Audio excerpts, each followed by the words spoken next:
अस्सलामुअलैकुम वरहमतुल्लाहि वबरकातुह। बच्चों, आज जो मैं आपको कहानी बताने जा रही हूँ वो ज़हरे कातिल मशवरा है। हज़रत मूसा अलैहिस्सलाम ने फ़िरौन से कहा, ए फ़िरौन, तो इस्लाम कबूल कर ले तो इससे ना सिर्फ तेरी आखिरत संवर जाएगी बल्कि तुझे इस दुनिया में भी 4 नेमतें मिल जाएंगी।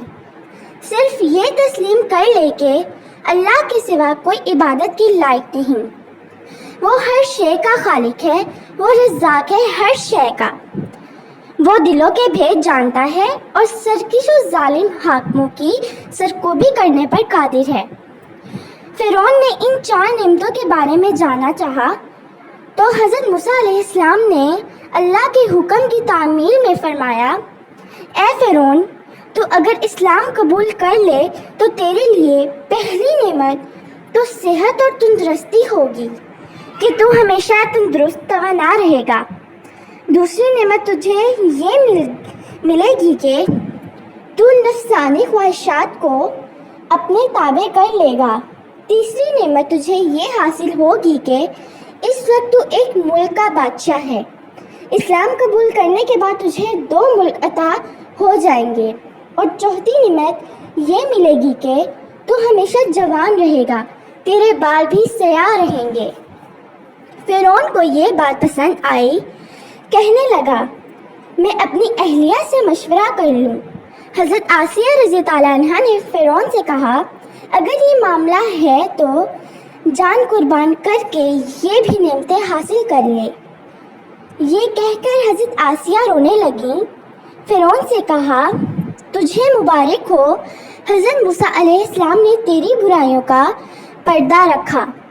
तेरे अय्यूब को अल्लाह अपनी रहमत में छुपाना चाहता है।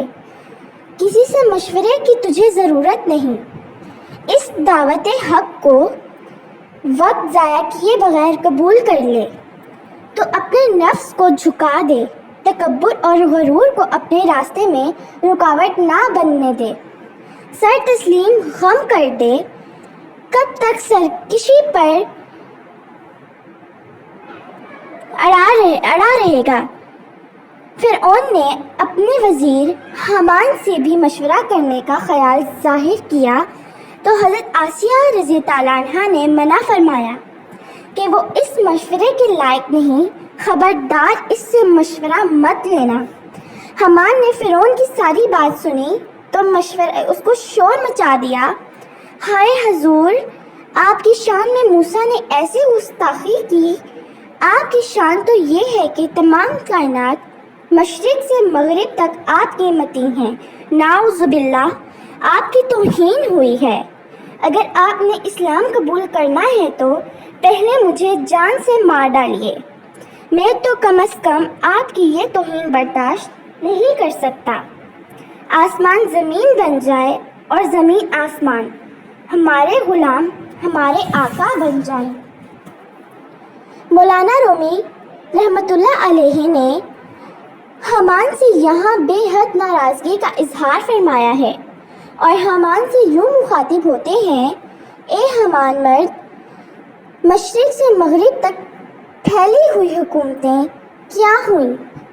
खुदा का कहर उन्हें खा गया और आज उनकी कहीं नामो निशान तक नज़र नहीं आया। उनके ख्याल में ये गरूर और तकब्बुर जो हामान में था ज़हरे कातिल था और इस मालूने के मशवरे से फ़िरऔन ने दावत इस्लाम दर कर दी और यूँ अपने आप को दायमी अज़ाब और रुसवाई से सुपुर्द कर दिया। हज़रत मूसा अलैहिस्सलाम को जब मालूम हुआ कि फ़िरौन ने दावत कबूल करने से इनकार कर दिया तो उन्होंने फरमाया, ए फ़िरौन, हमने तो सखावत अनायत की थी, मगर अफसोस, सद अफसोस कि ये गोहर नायाब तेरे मुकद्दर में ना था। तो बच्चों, हमें इस कहानी से ये सबक हासिल होता है कि नादान की सहबत से तन्हाई बेहतर है और तन्हाई से बेहतर है कि अच्छे और साहिबे राय लोगों की तलाश जारी रखी जाए। अल्लाह हाफ़िज़।